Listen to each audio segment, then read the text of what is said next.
আমি সকল মানুষের কাছে এটা বলবো যে বাংলাদেশে আজকে সত্যি মাইনরিটিজের উপরে যে অত্যাচার চলছে সেটা আমরা কেউ ভালো চোখে দেখছি না। এবং কেউ আমি এখনো মনে করি দাঙ্গা কখনো হিন্দু করে না, দাঙ্গা কখনো মুসলমান করে না, দাঙ্গা কখনো শিখ করে না, দাঙ্গা কখনো খ্রিস্টান করে না। দাঙ্গা করে কতিপয় সমাজ বিরোধী এবং যারা সমাজের বোঝা।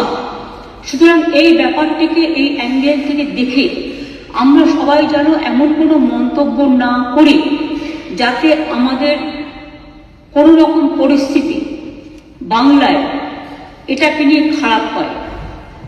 আমি কৃতজ্ঞ যে একদিকে হিন্দু ধর্মের মানুষরাও প্রতিবাদ করছেন, অন্যদিকে সংখ্যালঘু ইমামরাও কালকে প্রেস কনফারেন্স করে পরিষ্কার বাংলাদেশে যে মাইনরিটিদের উপর অত্যাচার হচ্ছে তারাও কিন্তু এটাকে তীব্র নিন্দা করেছেন এবং মাইনরিটিদের সেফটি এবং সিকিউরিটির ব্যাপারে বলেছেন। এটা বাংলায় প্রথম, যারা মনে রাখবেন এটা আমাদের ধর্মনিরপেক্ষতার একটা প্রধান একটা স্তম্ভ এবং আমি সকলকে এই জন্য অভিনন্দন জানাচ্ছি। আমাকে অনেক সংখ্যালঘু সম্প্রদায়ের অনেকে বলেছিলেন যে আমরা মিছিল করতে চাই প্রতিবাদ করে। আমি বলেছিলাম না, মিছিল করলে অনেকে তো আছে জানে না, এই সময় সুযোগ নেয় রাজনীতি, আবার একটা দাঙ্গা লাগিয়ে দেবে। আমি দাঙ্গাতে চাই না, আমরা দাঙ্গা চাই না, শান্তি চাই। একটা হিন্দুর গায়ে যে রক্ত আছে একটা মুসলিমের গায়ে সে রক্ত আছে, একটা ভাইয়ের গায়ে যে রক্ত আছে একটা বোনের গায়ে সে রক্ত আছে, একটা পাঞ্জাবির গায়ে যে রক্ত আছে একটা শিখের গায়ে খ্রিস্টানের গায়েও সে রক্ত আছে।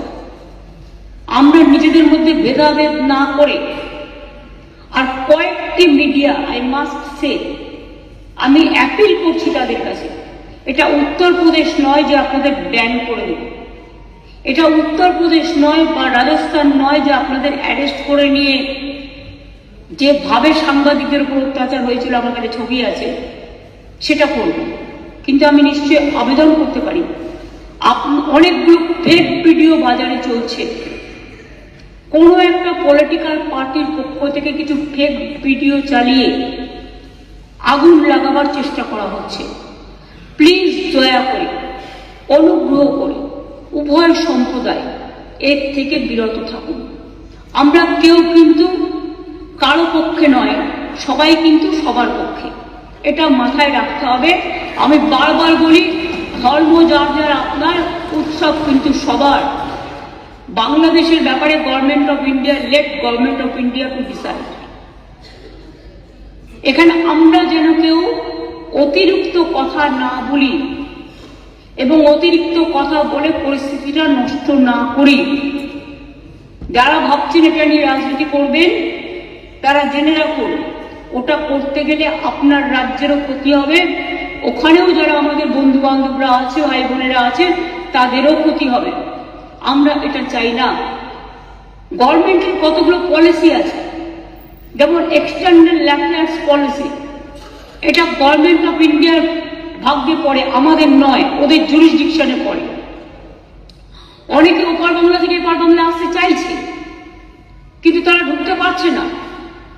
আমাদের কোনো আপত্তি নেই, কিন্তু সেখানে বর্ডার সিকিউরিটি ফোর্স দায়িত্ব নিয়েছেন, তারা আসতে দেবে কি দেবে না এটা তাদের ব্যাপার, সেই নিয়েও আমি কোনো কটু মন্তব্যে যাব না।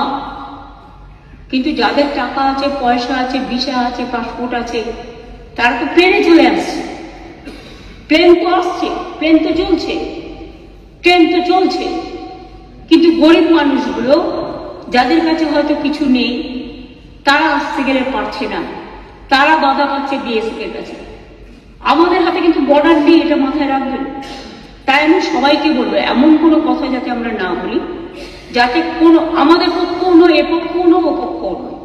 আমি সবাইকে আবেদন করছি যাতে কোনো অতিরিক্ত কোনো প্ররোচনা সৃষ্টি হতে পারে। আমি যতদূর জানি কালকে ফরেন সেক্রেটারি যাবেন বাংলাদেশে, আজকেই যাচ্ছেন, কালকে ওদের মিটিং আছে। সুতরাং লেট দেম ডিসাইড। এই ব্যাপারে আমি পরিষ্কার বলি, এক্সটার্নাল অ্যাফেয়ার্স এর ব্যাপারে উই নেভার ইন্টারফেয়ার। আমাদের দলের পলিসি হচ্ছে এবং আমাদের সরকারেরও আমরা সবসময় এ ব্যাপারে গভর্নমেন্ট অফ ইন্ডিয়া যে গাইডলাইন্স দেয়, এক্সটার্নাল অ্যাফেয়ার্স যে গাইডলাইন্স দেয়, এটা কিন্তু আমরা মেনে চলি।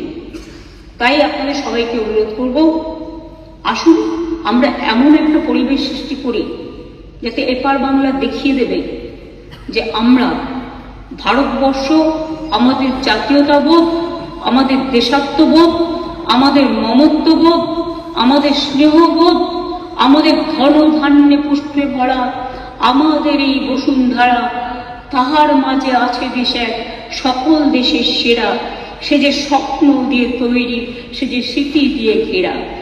এমন দেশটি কোথাও খুঁজে পাবে না কো তুমি, সকল দেশের সেরা, সেদের মোদের জন্মভূমি। এই জন্মভূমিকে আপনারা প্রতিপালন করেছেন, জন্মেছেন এই মাটিতে। এই মাটিটাকে সমৃদ্ধ করুন, ভালোবাসুন, এবং যদি কেউ বিচ্ছিন্ন করতে আসার চেষ্টা করে তাকে প্রতিরোধ করুন, এবং সেক্ষেত্রে বাঁধ ভেঙে দিতে হবে। আর যারা কেউ কেউ বলছে বিহার দখল করব, উড়িষ্যা দখল করব, আমি বলি ভাই, ভালো থাকবেন, সুস্থ থাকবেন, সুন্দর থাকবেন, কিন্তু এত বড় হিম্মত আপনাদের কেন? কারণ নেই যে বাংলা, বিহার, উড়িষ্যা সব নিয়ে নেবেন আর আমরা বসে বসে লালিপপ খাবো। এটা ভাববার কোনো কারণ নেই। আমরা যথেষ্ট সচেতন নাগরিক এবং আমরা যথেষ্ট সক্রিয়, কিন্তু আমরা ধৈর্যের পরীক্ষা দিই।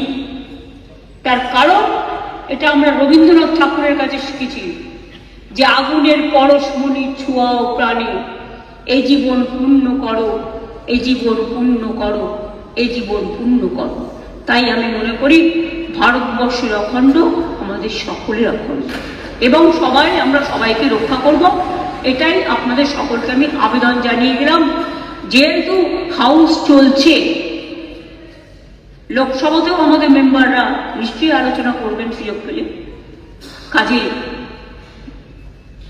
যিনি গেছেন ক্যাবিনেট সেক্রেটারি, আমরা আশা করি তার দৌত্য সফল হোক, শান্তি ফিরে আসুক। বাংলাদেশের রাজনীতির সাথে আমাদের রাজনীতির সম্পর্ক নেই।